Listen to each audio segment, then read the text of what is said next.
Okay, so I'm live.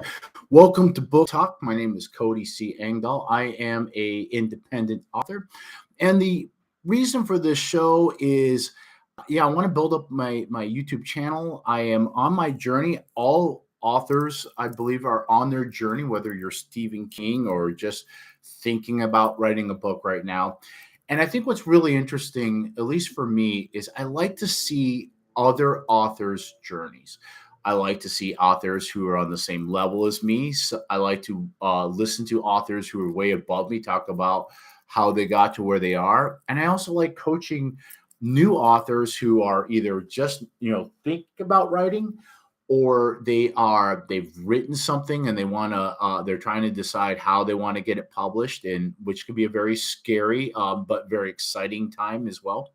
um, who am I? Well, my name is Cody C. Engdahl. I've written four novels that are available on Amazon. The first three novels is a trilogy called it was originally the Second Michigan Cavalry Chronicles, but I've expanded the world and decided that everything, well, I mean, it was always going to be an expanded world in which everything came from this trilogy, but I had to change the series name. So I still call the trilogy that, but now it's called The Long Century, based off of the long 19th century, which historians consider French Revolution all the way up to World War One. I think that the long 19th century actually extends all the way through World War Two, because World War One is really the culmination of all the things that had happened in Europe and in the world since the French Revolution. And of course, World War Two is just part two of that struggle. Um, so the purpose of this channel, and if you're watching this right now, know that we are in our infantry. We're in the infantry. I was in the infantry. We're in our infancy with this. I think one of the things I'm very interested in is, especially as an independent, social media marketing, which I do quite a bit of. And I want to build up my Google. I'm sorry, my Google. Well, it is Google, but my YouTube channel. So first of all, if you wouldn't mind, please give me a like, give me a subscribe, give me a comment. I promise I will read all the comments and reply. If I ever get to the point where I'm getting hundreds of them, I don't know if I'll be able to do that, but I'm not getting any. So if you give me a comment, I'll probably reply to it. But anyway, this is a place where I'm going to talk about my journey, what's working, what's not working. Eventually, I am going to get to the point where I can have guests on. I think I need to get StreamYards to bring on guests, to talk to them, to be guests on other people's shows, and to be able to share my screen, and we can talk about all sorts of things. So what are we going to talk about today? And also, I haven't decided if I'm going to try to do this at least once a week, just to start building that groundswell, that audience. I'm seeing my numbers going up each week. I mean, usually I don't have a lot of viewers while I'm recording, but I get them afterwards, which is great. So if you're watching this afterwards, thank you very much. Of course, if you are watching it right now, feel free to jump in the chat, and I'll try to read those and answer them as we go. I want to get you caught up with what's going on with me and what I'm doing.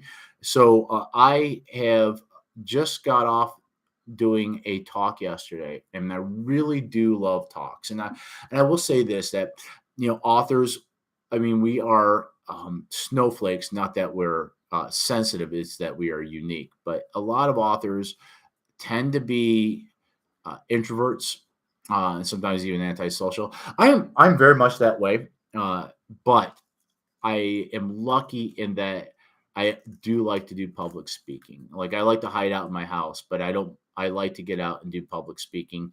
There's a lot of authors out there who all they want to do is write the book, hand it off to a publisher, and sit back and collect the checks. And I completely respect that. That is typically the way it goes if you are a traditionally published author. You have first of all, you have an agent. Agent finds a publisher. You write your your manuscript and you clean it up the best you can. You send it off to an editor.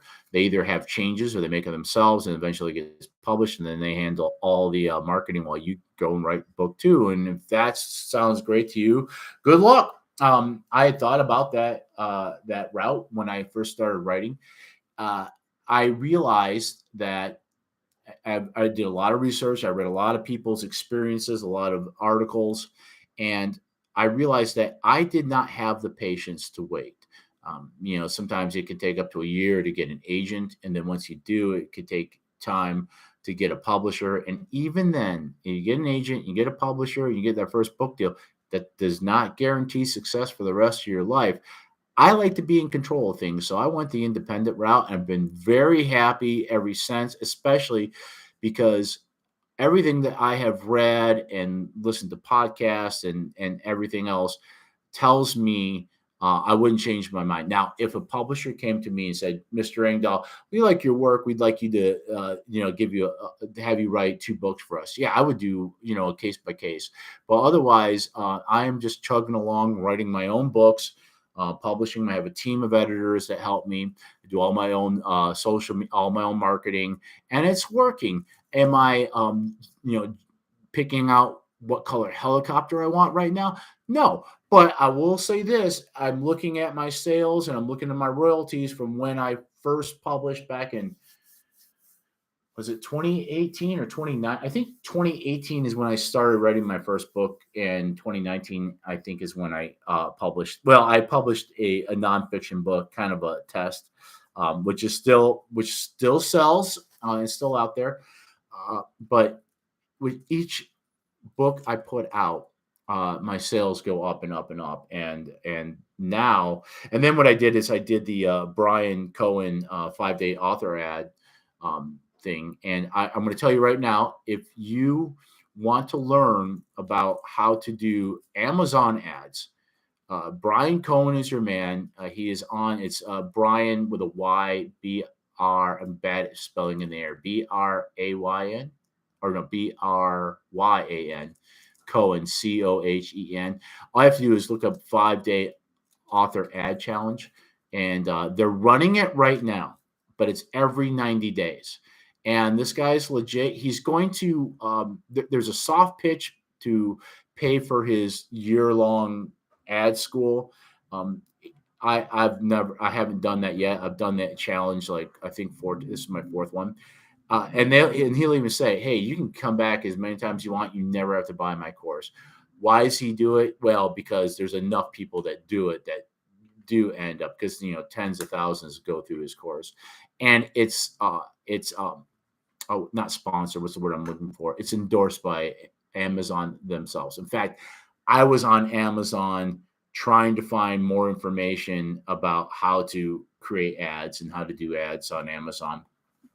And that's where I found his course. So highly recommended. I have several authors that I've coached myself that I have gotten into that course. And in fact, we're taking it right now. They started last Wednesday, but the way the course works is you get an email in the morning, and it has in the email is a video with instructions, and you do the homework, and then you post it on the Facebook or the what's the other thing? Not Snap. The I can't remember the name of it. It's it'll come to me. But you post it on the Facebook group, and you can and then in the afternoon they have like a live Q&A. You can do it through Zoom, or you can do it on the Facebook Live, and it's great. Now, I missed the first. It always starts on Wednesday, and it goes. So you have like the first 3 days, then the weekend to kind of catch up, and then 2 more days. And then there's some additional things. They give you a sneak peek, some access into the author ad school, and some of the seminars that they do, so that, and they're trying to get you in the end, trying to get you to sign up, but they're never going to make you feel bad about it. In fact, strangely enough, Brian, who's an expert marketer, does a lot of cash giveaways, and I'm a little embarrassed to say this, but I have won money twice now, just participating. I won $100, just straight up $100 in their prep rally just by participating in the group, and I won I think a $50 gift, maybe it was 25 gift certificate at Amazon as well. So I've never given this guy a dollar. I've only gotten dollars from him, and also just the benefit of, like, for example, I did the first 5-day author ad challenge, and I ended up like, and he'll say this, like, when you do the ads, it's not like you run an ad and all of a sudden tomorrow you're selling 1,000,000 books. It takes time. But within a month, I had doubled my uh, my monthly royalty, my average monthly royalty doubled from the time I started running ads according to his method on. They doubled. And then the next thing, now Brian, I don't agree. Well, it's not that I don't agree with everything he says. Brian is going to give you a very universal way of doing things. And I think once you get past the 5-day ad school and you get into his actual author ad school and his coaching, he even has an agencies that's only for authors that pull in $10,000 a month. So once you get past that point, then you can start doing things that are a little different. But in the beginning, he's going to say just concentrate on Amazon. And I would say that too. Like, if you are not advertising anywhere, you're an author and you want to start advertising your ad. And remember this, okay? Remember this. Coca-Cola, you know who they are, right? You know who Coca-Cola are, but you're still seeing ads, right? Nobody has a free lunch. You're not going to get people reading your books very much if you don't advertise. It's just part of running a business. And if you're an independent author, and if you are even published through a traditionally published, your publisher is looking for, or is buying lottery tickets. So they're going to publish a lot of authors, a lot of unknowns, and they're going to see if anybody takes off. And if you take off, you're going to get another book deal. If you don't, you probably won't. And so they're not going to put a lot of money into your marketing. So long story short, you can run Amazon ads yourself for a book that you have traditionally published. And it really doesn't cost a whole lot of money. In fact, Amazon's a great place to start, because it's actually hard to spend money there. You want to spend money because if you're doing it right, the more money you spend, the more money you're going to make back. I mean, it's a machine. You put some money in, you get more out. I have since moved on to Meta, which is Facebook and Instagram. And a lot of people will caution you not to. And because Meta is like playing craps. If you ever played craps, you can win a lot of money very fast and you can lose a lot of money very fast. So so you got to make sure you know what you're doing, and you also have to make sure that your book is profitable. And what that means, your book and your ad, and that your ads convert. So if because you'll spend the money no matter what, even if nobody clicks on it, right? So you want to make sure that, first of all, you have a great cover, you have a great blurb, it's a good book that people like, and and the best way to test it out is to do Amazon ads, because it won't cost you a lot of money to do it. So you got a book. If you're like, I'll give you an example, me, right? I have a trilogy. Actually, it's a quadrilogy. it's 3 books. It's 3 books and a prequel, right?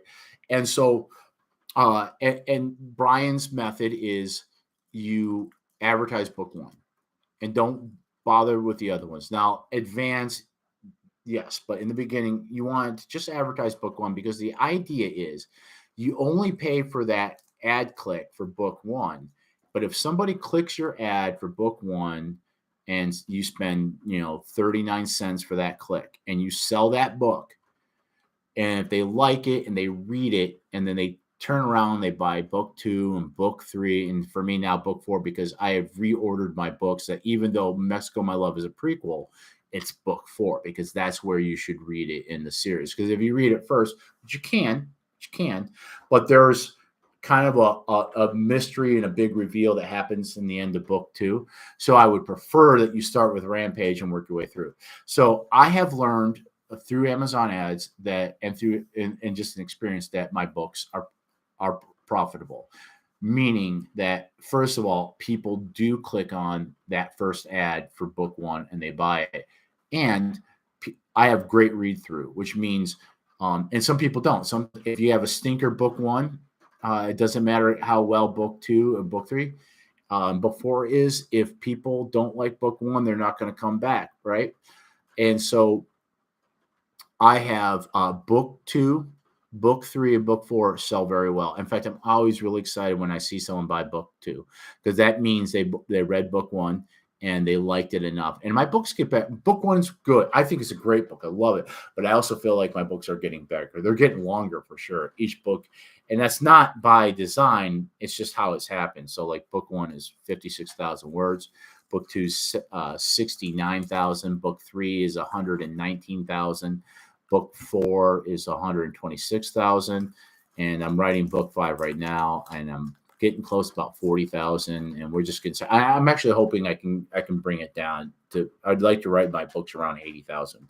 I think 80,000 to 80 to 90,000 is a good number, because I'd rather put out lots of books and get more sales than put out big epics like I've been doing so far. But if the book I'm writing right now is an epic, so be it. So anyway, I have learned by running ads on Amazon for over a year that my books are profitable, meaning that people are clicking on the ads. I am getting ad clicks and I'm getting sales. And I think you want to get a click. I may be saying this wrong, but I think for every 1,000 impressions you have. So an impression, you don't pay for impressions on Amazon. An impression is just it appearing on a page that someone's looking at, right?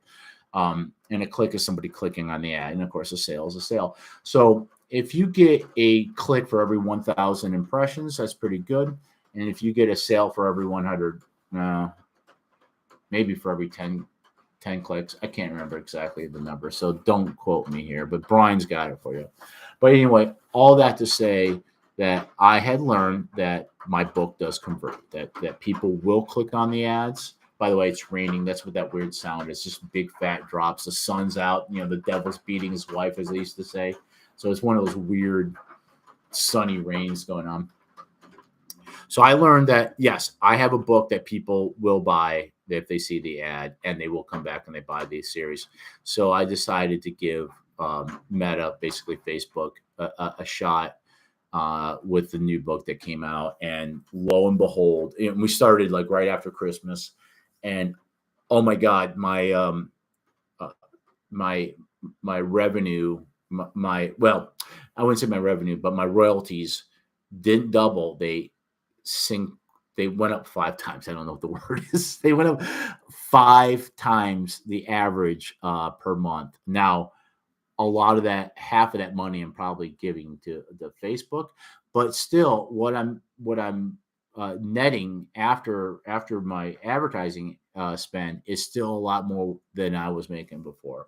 And even if I'm paying the advertising, the thing that I'm always keeping in mind, and you have to remember this as an author, is that you're building an audience, right? So you're not trying to just sell a person one book one time. You want loyal readers. This is the only way to success. You want loyal readers buying your books as they come out. That's what you want to do. And so in the beginning, it may take a couple years to build up a loyal readership. But if you treat them well, if you have consistently good work, if you're giving them what they want, they're going to reward you because reading is not what it used to be, but the people who do read are avid readers and they're hungry for books. And I have learned that myself. So a couple of things going on. First of all, that course is going on right now. If you could probably jump in. If not, I recommend it. The next time it comes out, I think it'll be in July. Jump in there. I'm trying to get caught up because I've been really busy lately. The things I've been doing is talks, which is, boy, talk about bearing the lead. We're 19 minutes and 25 seconds into this, and I haven't even gotten to what the title is. So I like doing talks. As you can tell, I can sit here with a microphone and just talk And I try to keep it, under an hour for sure. I don't want to bore anybody to death. Uh, but I'm lucky in that I enjoy doing it and I do it well enough that I get asked back to do further talks. So, case in point, one of the things I did is, and I highly recommend this podcast. It is the Untold Civil War. It's Paul Michael. I can't remember his the last. He's got three names, and they're all first names. One of them is the last name, though. He's a wonderful, wonderful guy. I love him. One of the things I love about him is just his he's a New York cop, but he's got this like childlike enthusiasm and excitement.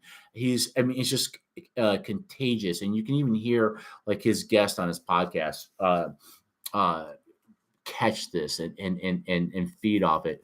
I certainly do. So he had me on one time before where I did a talk about the Second Michigan Cavalry and the island, the Battle of Island Number 10, which is the what my first book's about.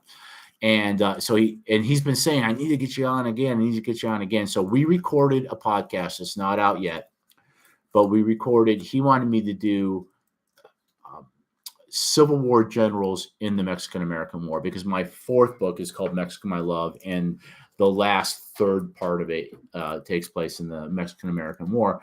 And I told him, I said, well, look, just so you know, my book isn't really there, even though Grant is in it, U.S. Grant is in it, it's more of the Mexican perspective. But I'm happy to put something together for you. And so I put together a talk about, I picked four. I think four is a good number for doing talks. I picked four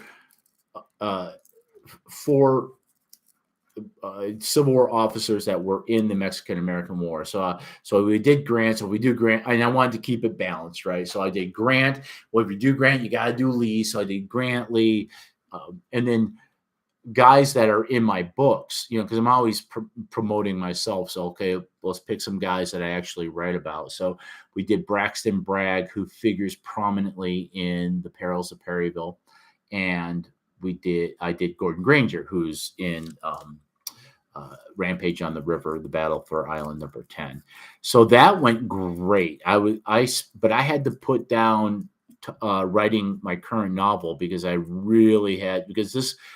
had to do research that I hadn't done yet because my Mexican book was not about those guys and what they did in the Mexican War. So I had to kind of stop everything and work on that.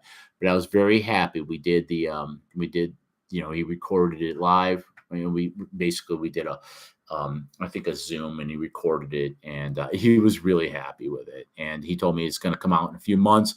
So I think that was about a month ago. So it'll probably come out in June, and I will post that everywhere. So if you follow me on social media, and I hope you do, you can follow me here on YouTube, on Facebook. I'm on Instagram. I'm on TikTok and Twitter. I'm really trying to build up my YouTube and my Twitter, but I think my biggest audience and where I spend the most time is on Facebook. So that's coming out, and then I had another talk, and this is at the I can't remember. It's the Richland. It's a very, very posh retirement home. I mean, I'm talking like it's like a luxury hotel, but people are living there, and there's a wonderful couple, Tom and Suzanne Potter. I know them because we used to play together in the Trevecca community or university orchestra. If you didn't know this about me, I'm a violinist / fiddler, mostly a fiddler, same instrument really. And these guys are like ex Vanderbilt professors, and they have this like, excuse me, I have allergies, and they're crazy right now in Nashville. But they've had me. This is my third time back, so they had me during COVID do a talk, my first talk, which is about Second Michigan and the Battle for Island Number 10. We did that over Zoom, which really sucked because the reason I do talks because I really enjoy doing it, but the big benefit is you do the talk and then people buy your book, that you bring all your books with you. And so I don't know if anybody went online and bought my book afterwards, but I certainly didn't have the opportunity to sell anybody any books. But then they had me come back, and I have another talk called Nashville: The Battle Hidden Beneath Our Feet, which is about the Battle of Nashville, and I did that one in person. Back when that Blood for Blood at Nashville came out, and that was great. I went to the Richland community, and they have a room that for presentations, and I have a PowerPoint that goes with it. Well, actually, I have PowerPoints for all my talks, and so they loved it, and people bought up my book. So they asked me to come back and do one about my newest book, which is Mexico, My Love. So this one was a little different from the one I did with the Untold Civil War, because I didn't have to stick to Civil War theme. So I decided, and if you've ever read my books, my characters and their story are fiction, but that their story is interwoven into the real history. So the historical events and historical figures are all true. And I do a lot of research and make sure that I get them as accurate as possible. And this is a really interesting thing. And I'll circle back to this. But at the end of each one of my books is what's called a historical section, a historical note, where I talk about the real historical aspects that are in my book. And well, this is great, because then it's really easy to structure the talk, because you can just take those notes and turn it into a lecture. So I didn't do exactly, word for word what the historical note was, but what I did was I picked 4 real historical characters that are in my book that are interesting, that have that they appear in the book, but there's a bigger story to be told there. So let me adjust my camera. So I did that, and I picked Alexandre Dumas, who is the author of the Three Musketeers and the Count of Monte Cristo, who is also the person I model myself after. And and you should always do that, whatever you do. For example, Mozart had Haydn as a teacher, and early Mozart sounds like Haydn. Then Beethoven was the next generation. So Beethoven grew up playing Mozart and taking lessons from Haydn as well, Papa Haydn. And early Mozart sounds like Haydn, and early Beethoven sounds like Mozart, and then they grow from there.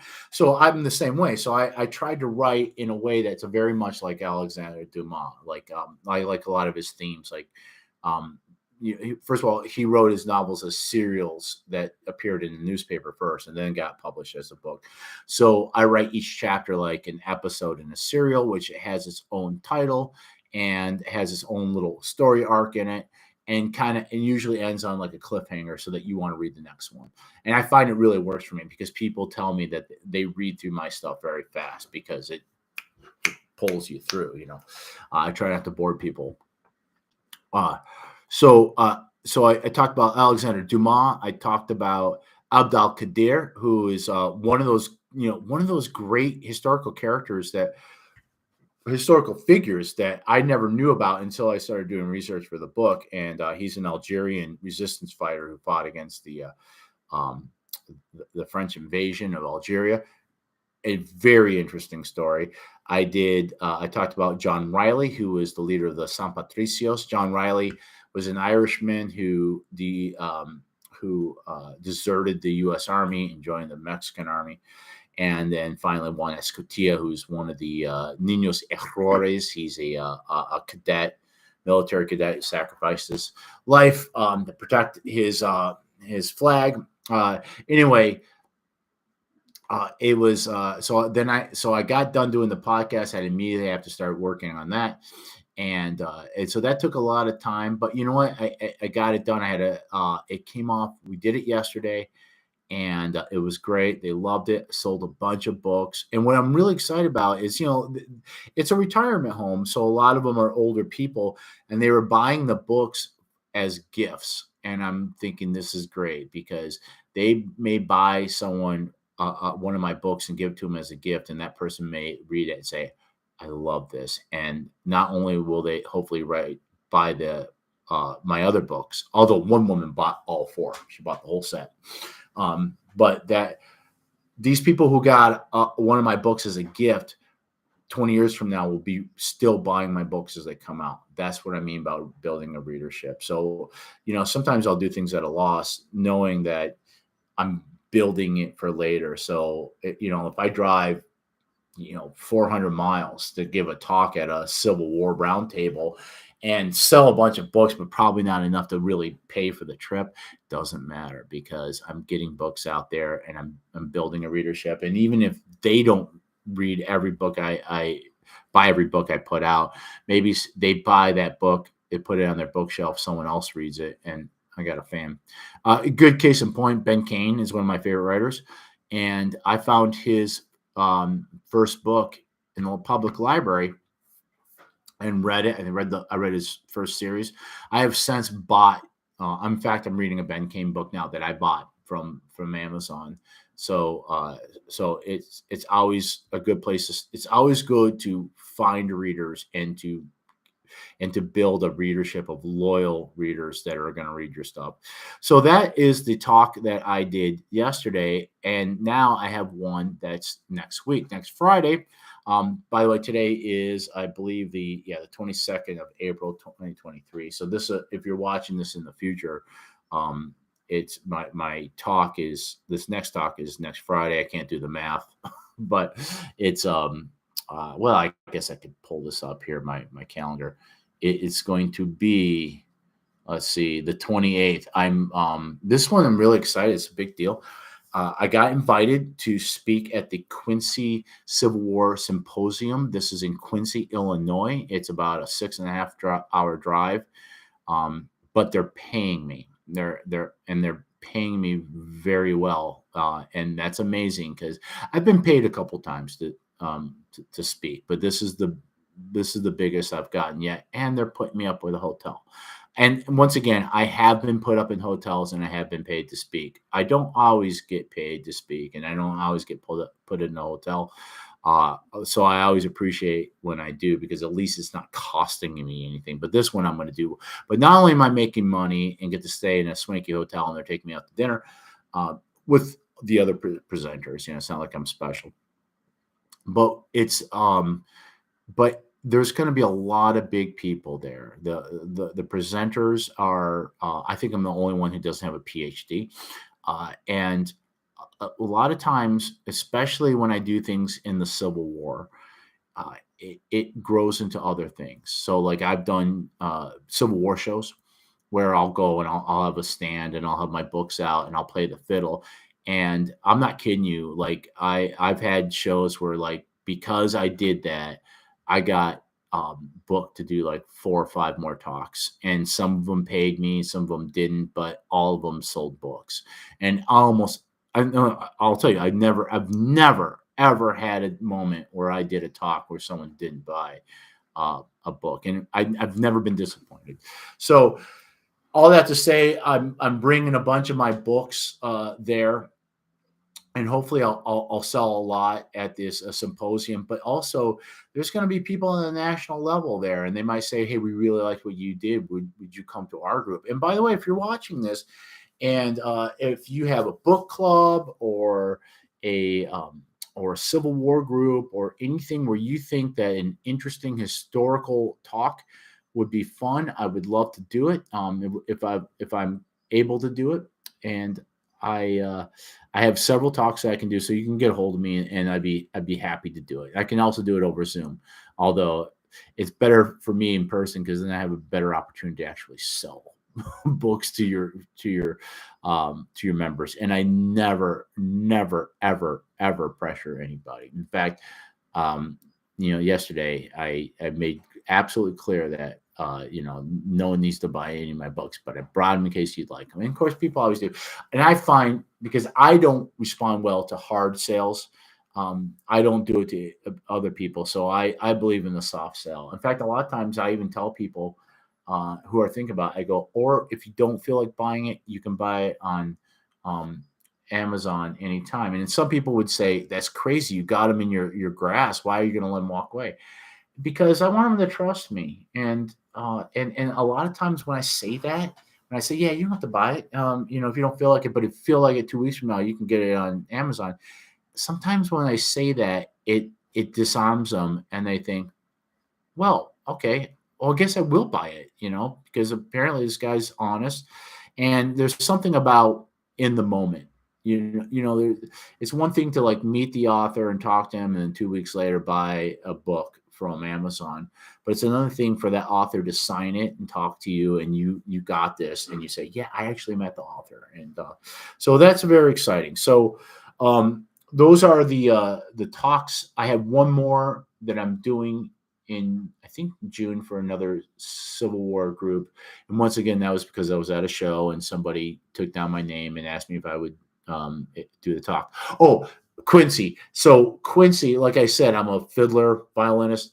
I have a talk that I do. It's very popular. It's called a brief history of the American Civil War through fiddle tunes. And it's a lot of fun.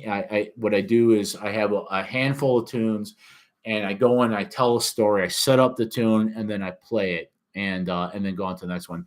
And people love it. And the first time I did it, it was a Civil War roundtable out in Clarksville, Tennessee, and the guy who booked me, he just wanted me to do some kind of talk. I said, well, I got to talk about, you know, Island Number 10, the Second Michigan Cavalry. He goes, yeah, everybody talks about some stupid battle they book. I want you to come do some fiddling for us. And I said, okay, that's great. And so I put together a talk, and people really responded to it. And I still sold a bunch of books. And so I think what makes it very popular is because most of the guests that people get at these Civil War things are authors like me who get put on a very interesting talk. But having a guy play fiddle is just it's a disruptor. And so I think that's why I got booked to do Quincy, because it's going to be heavy-handed stuff. We're talking about war and people dying and slavery and racism and all that kind of stuff. So to have kind of a lighthearted guy in between to come play the fiddle and tell you some interesting stories and some songs, that goes over very well. So if you're in Quincy, Illinois, come and see me. In other news, I just finished writing. Let me see if I can pull it up real quick. At some point, I'm going to be able to share my screen. But even though I have been distracted with all these talks and all the things I've had to do, I got back to working on my current novel, and I finished the chapter that I was working on. I'm trying to pull it up right now while we talk, because I just want to see. Chapter 12. Yeah, I finished chapter 12. Like I said, I'm about 40,000 words into it. I don't have a deadline because I'm an independent, but my goal is, I would say at minimum, I don't want more than 2 years to go in between publishing books. So I have up to 2 years from last Thanksgiving when I published my last book. I don't think I'll take that long. My projection right now is maybe it'll be out next spring. That means 2023 will be the first calendar year that I don't have a new book out, but I'll have one out possibly in the spring of 2024. But if I have to go all the way up to November of 2024, that's fine. I don't think I'll have a problem with it. I'm about 40,000 words into it. I'm very excited about it. If you've read my other books, this is Carl after the Civil War. Well, let's just say, I don't want to give too much away. Let's just say it's one of my main characters after the Civil War. But we take him, we take him over to Europe and to Germany, and we get involved in the German Wars of Unification, which is, there's the whole Schleswig-Holstein War. That's not in my book. My book happens after that with the Austro-Prussian War, and we're probably going to get into the Franco-Prussian War too. So I'm going to leave it at that. I'm trying to get caught up with this 5-day author ad challenge. Like I said, it's not too late. If you're watching it today, you can jump on there and get caught up. Otherwise, it'll be back up on July. And I'll always put something out about it because I really recommend it to people. And that's it. Thank you very much for watching. I'm going to try to do this once a week. And please click, give me a subscription. I would love that. I want to get at least 1,000 subscribers. and I get a thumbs up, comment, and of course you can follow me on all my social media, and check out my authors page. There's a lot of books there. I write action adventure novels that take place in history. The history is always true in it, and people like it so far. I think you will too. And whatever you do, good luck, and have a great day. And I'll talk to you soon.